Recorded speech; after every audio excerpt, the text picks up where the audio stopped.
తండ్రి మాట కొరకు నీవు అడవికెళ్ళిపోయినవు,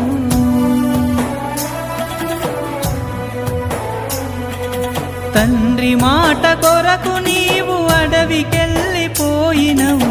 అయోధ్యా నగరమందున ఓ సీతారామ 500 ఏళ్ళు నీవయ్యా, నీవు వానాకు నానినవయ్యా.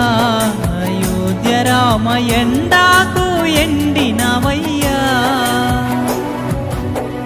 తూర్పు తెలవారే లేవయ్య రామ, తూర్పు తెలవారే లేవయ్య రామ. నీకు పాలాభిషేకములయ్యా, అయోధ్య రామ పూలాభిషేకములయ్యా. నీకు పాలాభిషేకములయ్యా, అయోధ్య